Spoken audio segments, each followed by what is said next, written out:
Hey there, subscribe to my channel, and also press this bell icon so you never miss any new updates, cause whenever we upload new video you will get a notification on your phone. Ielts 14. Tests 1 to 4.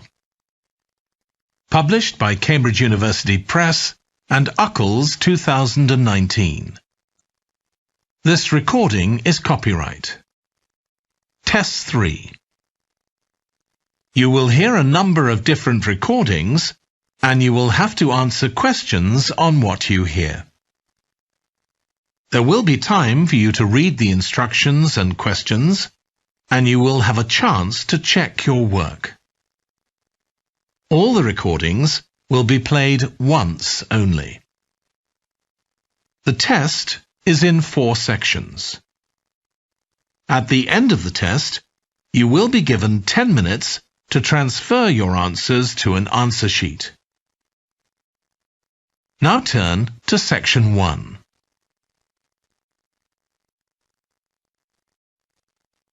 Section 1. You will hear a man phoning the customer services manager of a hotel to get information about holding a conference there. First, you have some time to look at questions 1 to 5.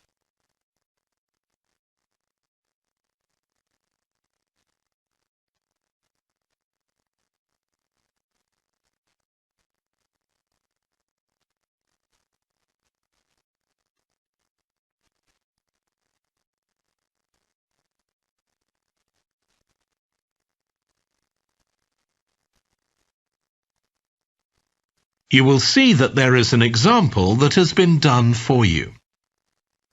On this occasion only, the conversation relating to this will be played first. Hello, Flanders Conference Hotel. Oh, hi. I wanted to ask about conference facilities at the hotel. Have I come through to the right person? You have. I'm the Customer Services Manager. My name's Angela. The name of the Customer Services Manager is Angela. So Angela has been written in the space. Now we shall begin. You should answer the questions as you listen, because you will not hear the recording a second time. Listen carefully and answer questions 1 to 5. Hello, Flanders Conference Hotel. Oh, hi. I wanted to ask about conference facilities at the hotel. Have I come through to the right person? You have. I'm the Customer Services Manager. My name's Angela. So, how can I help you? Well, I'm calling from Barrett and Stansons. We're a medical company based in Perth. Oh, yes? And we're organising a conference for our clients to be held in Sydney. It'll be held over 2 days, and we're expecting about 50 or 60 people. When were you thinking of having it? Sometime early next year, like the end of January. It'd have to be a weekend. Let me see. Our conference facilities are already booked for the weekend beginning January the 28th. We could do the first weekend in February. How about January the 21st? I'm afraid that's booked too. Well, let's go for the February date then. So, that's the weekend beginning the 4th. Okay. Now, can you tell me a bit about what conference facilities you have? Sure. So, for talks and presentations, we have the Tesla room. Sorry? Tesla, that's spelled T-E-S-L-A. It holds up to 100 people, and it's fully equipped with a projector and so on. How about a microphone? Yes, that'll be all set up ready for you. And there'll be one that members of the audience can use too, for questions if necessary. Fine. And we'll also need some sort of open area where people can sit and have a cup of coffee. And we'd like to have an exhibition of our products and services there as well, so that'll need to be quite a big space. That's fine. There's a central atrium with all those facilities, and you can come before the conference starts if you want to set everything up. Great. And I presume there's Wi-Fi? Oh, yes. That's free and available throughout the hotel. Okay. Would you also like us to provide a buffet lunch? We can do a 2-course meal with a number of different options. What sort of price are we looking at for that? Well, I can send you a copy of the standard menu. That's $45 per person. Or you can have the special for $25 more. I think the standard should be okay, but yes, send me the menu. Before you hear the rest of the conversation, you have some time to look at questions 6 to 10.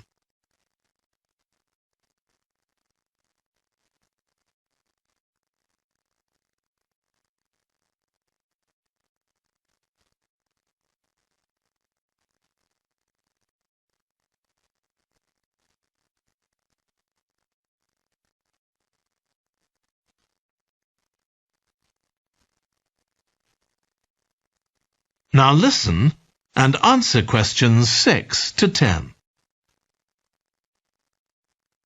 Now, we're also going to need accommodation on the Saturday night for some of the participants. I'm not sure how many, but probably about 25. So what do you charge for a room? Well, for conference attendees, we have a 25% reduction, so we can offer you rooms at $135. Normally, a standard room's $180. And does that include breakfast? Sure. And of course, guests can also make use of all the other facilities at the hotel. So we've got a spa where you can get massages and facials and so on. And there's a pool up on the roof for the use of guests. Oh, great. Now, what about transport links? The hotel's downtown, isn't it? Yes. It's about 12 kilometres from the airport, but there's a complimentary shuttle bus for guests, and it's only about 10 minutes walk from the central railway station. Okay. Now, I don't know Sydney very well. Can you just give me an idea of the location of the hotel? Well, it's downtown on Wilby Street. That's quite a small street, and it's not very far from the sea. And of course, if the conference attendees want to go out on their Saturday evening, there's a huge choice of places to eat. Then, if they want to make a night of it, they can go on to one of the clubs in the area. There are a great many to choose from. Okay. So, if we go ahead with this, can you give me some information about how much we're looking at? That is the end of section 1. You now have half a minute to check your answers.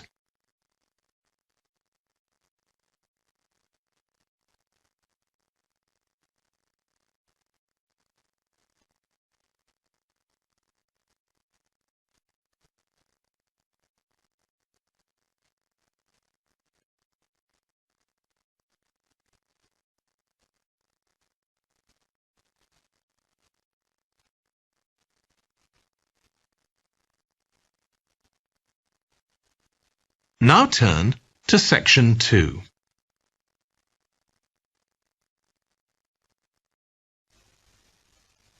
Section 2. You will hear a woman talking to a group of college students about volunteering to help other people. First, you have some time to look at questions 11 to 14.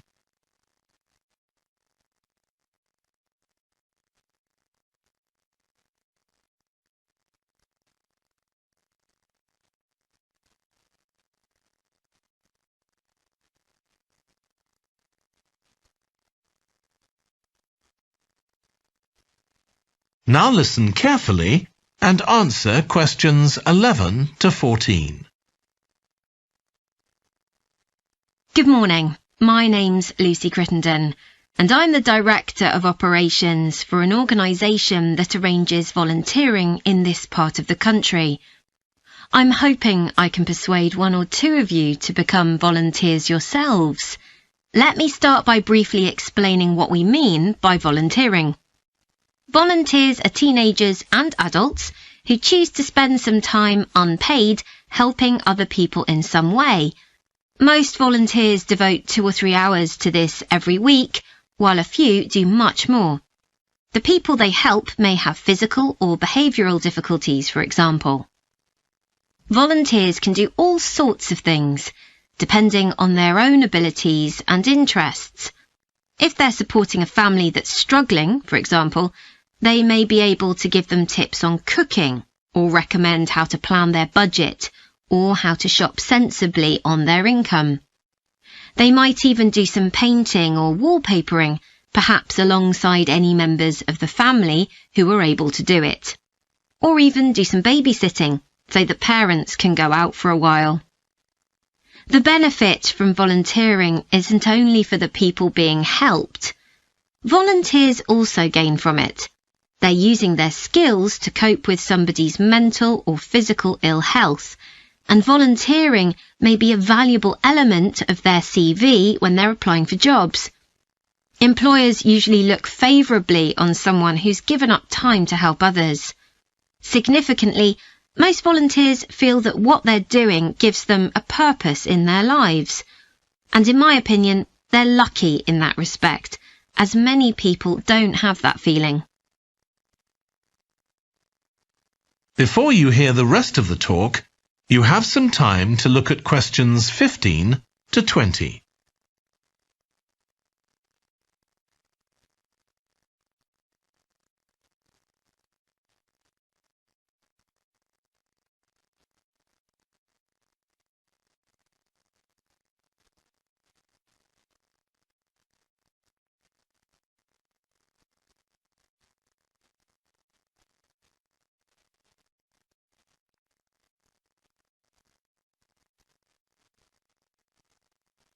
Now listen and answer questions 15 to 20. Now I'd like to tell you what some of our volunteers have said about what they do, to give you an idea of the range of ways in which they can help people. Habib supports an elderly lady who's beginning to show signs of dementia. Once a week they, along with other elderly people, go to the local community centre where a group of people come in and sing. The songs take the listeners back to their youth, and for a little while they can forget the difficulties that they face now.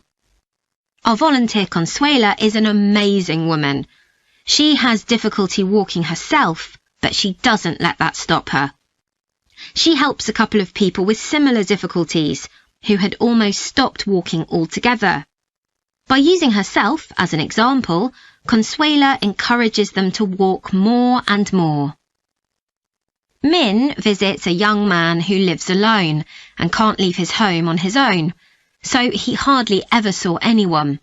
But together they go out to the cinema or to see friends the young man hadn't been able to visit for a long time. Tanya visits an elderly woman once a week. When the woman found out that Tanya is a professional dressmaker, she got interested. Tanya showed her some soft toys she'd made, and the woman decided to try it herself. And now she really enjoys it and spends hours making toys.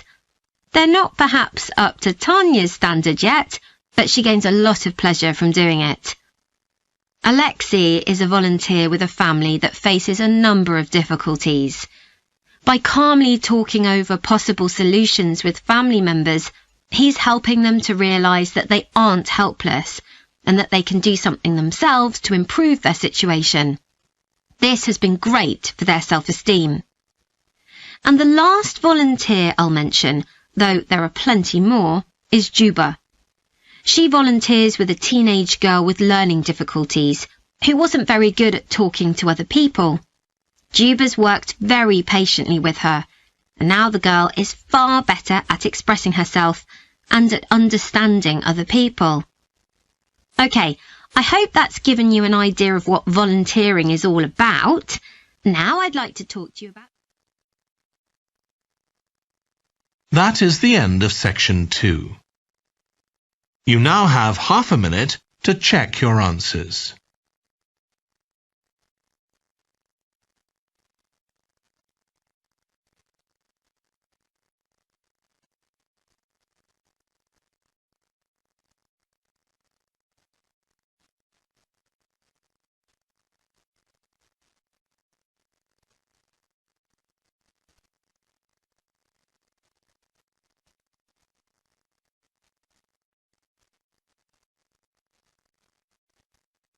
Now turn to Section 3.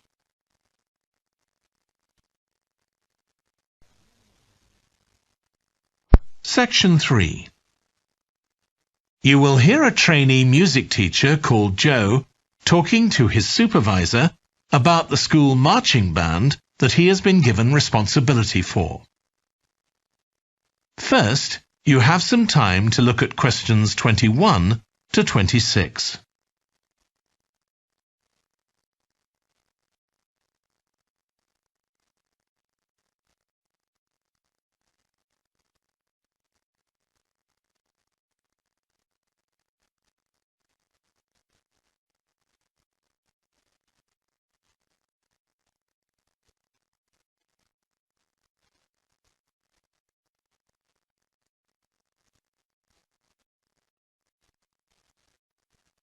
Now listen carefully and answer questions 21 to 26.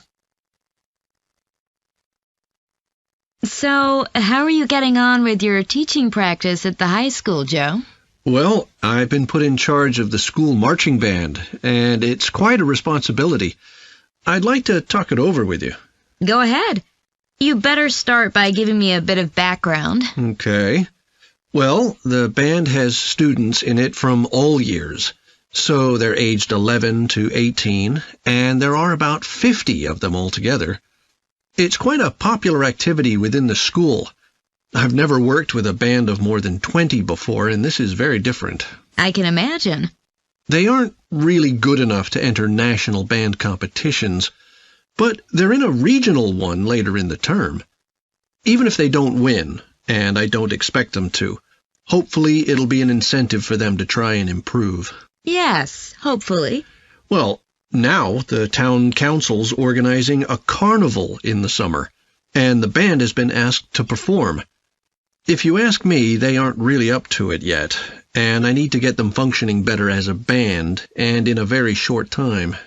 Have you been doing anything with them? Apart from practicing the music, I mean. I played a recording I came across of a drummer talking about how playing in a band had changed his life. I think it was an after-dinner speech. I thought it was pretty inspiring, because being in the band had stopped him from getting involved in crime. The students seemed to find it interesting, too. That's good. I'm planning to show them that old film from the 1940s, Strike Up the Band, and talk about it with the students. What do you think? Good idea. As it's about a school band, it might make the students realize how much they can achieve if they work together. That's what I've got in mind. I'm hoping I can take some of the band to a parade that's going to take place next month. A couple of marching bands will be performing, and the atmosphere should be quite exciting. It depends on whether I can persuade the school to hire a coach or two to take us there. They sound like good ideas to me. Thanks.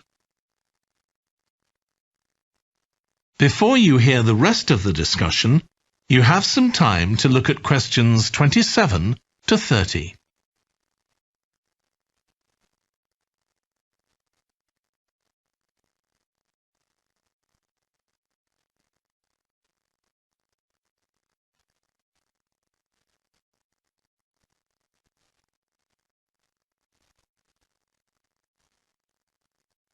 Now listen and answer questions 27 to 30. Can I tell you about a few people in the band who I'm finding it quite difficult to cope with? I'm sure you'll have some ideas about what I can do. Go ahead. There's a flautist who says she loves playing in the band. We rehearse twice a week after school, but she's hardly ever there. Then she looks for me the next day and gives me a very plausible reason. She says she had to help her mother, or she's been ill, but to be honest, I don't believe her. Oh dear. Any more students with difficulties? Plenty. There's a trumpeter who thinks she's the best musician in the band, though she certainly isn't. She's always saying what she thinks other people should do, which makes my job pretty difficult. She sounds a bit of a nightmare. You can say that again. One of the trombonists has got an impressive sense of rhythm and could be an excellent musician, except that he has breathing difficulties, and he doesn't really have enough breath for the trombone. He'd be much better off playing percussion, for instance, but he refuses to give up, so he ends up only playing half the notes. I suppose you have to admire his determination. Maybe. One of the percussionists isn't too bad, but he never seems to interact with other people, and he always rushes off as soon as the rehearsal ends. I don't know if there are family reasons or what, but it isn't good in a band, where people really need to feel they're part of a group. There are others too, but at least that gives you an idea of what I'm up against. Do you have any thoughts about what I can do, Lizzie? That is the end of section 3. You now have half a minute to check your answers.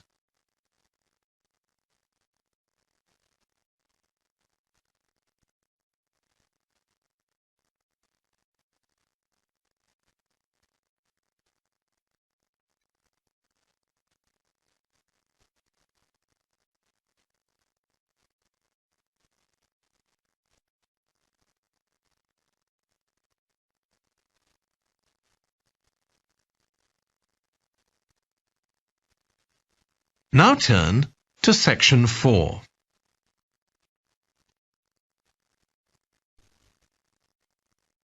Section 4. You will hear a British University lecturer in music talking about concerts in an arts festival. First, you have some time to look at questions 31 to 40.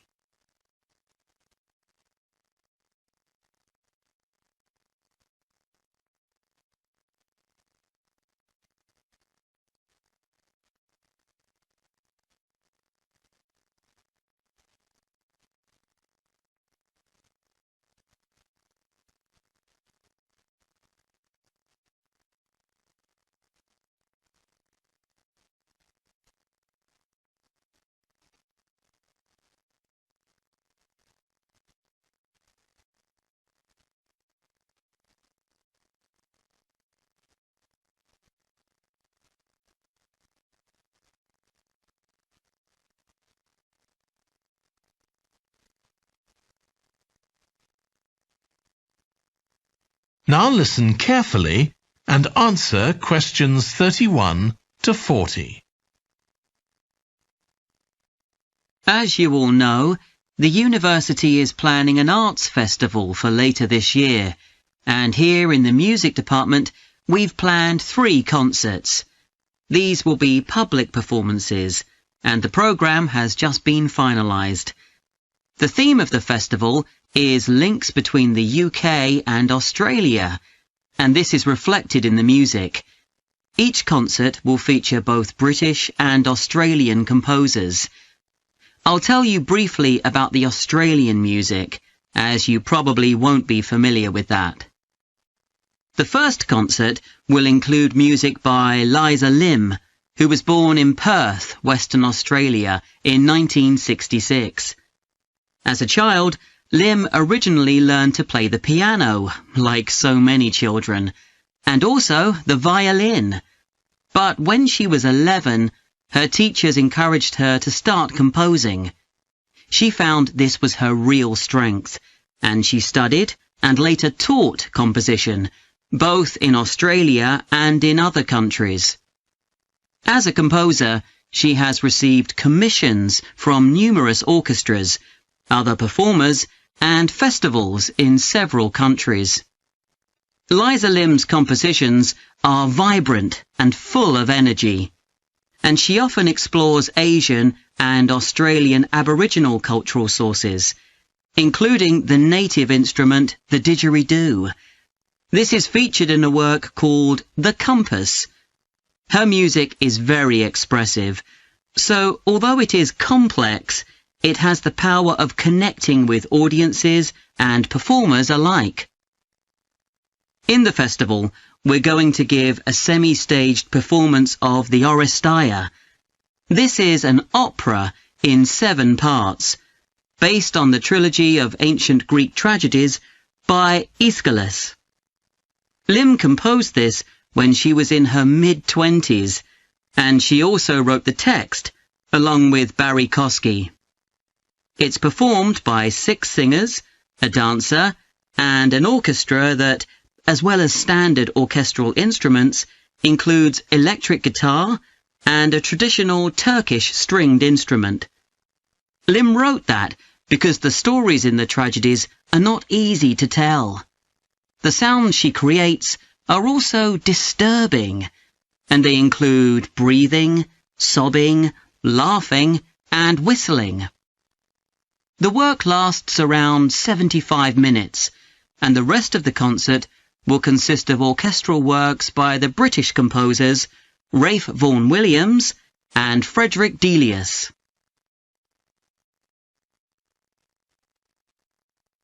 Moving on now to our second concert. This will begin with instrumental music by British composers Benjamin Britten and Judith Weir.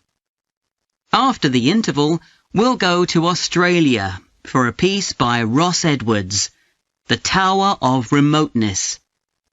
According to Edwards, the inspiration for this piece came from nature, when he was sitting alone in the dry bed of a creek, overshadowed by the leaves of palm trees, listening to the birds and insects. The Tower of Remoteness is scored for piano and clarinet. Edwards says he realized years after writing the piece that he had subconsciously modelled its opening phrase on a bird call.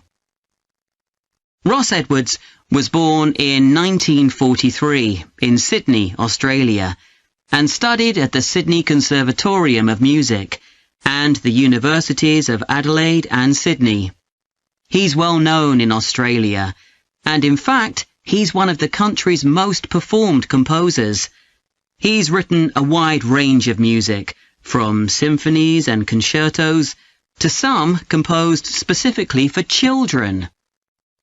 Edwards's music has been described as being deeply connected to Australia, and it can be regarded as a celebration of the diversity of cultures that Australia can be proud of.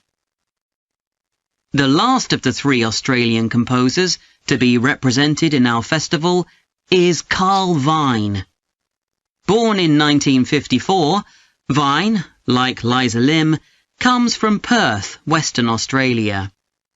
He took up the cornet at the age of 5, switching to the piano 5 years later. However, he went to university to study physics before changing to composition. After graduating, he moved to Sydney and worked as a freelance pianist and composer. Before long, he had become prominent in Australia as a composer for dance, and in fact has written 25 scores of that type. In our third concert, Vine will be represented by his music for the flag handover ceremony of the Olympics held in 1996. This 7-minute orchestral piece was of course heard by millions of people worldwide, and we'll hear it alongside works written by British composers Edward Elgar and, more recently, Thomas Adès. That is the end of section 4.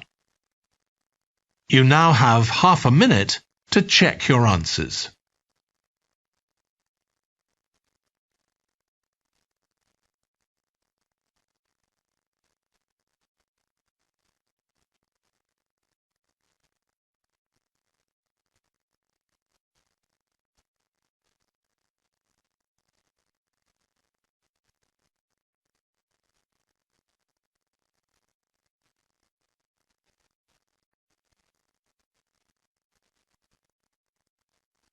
That is the end of the listening test. In the Ielts test, you would now have 10 minutes to transfer your answers to the answer sheet.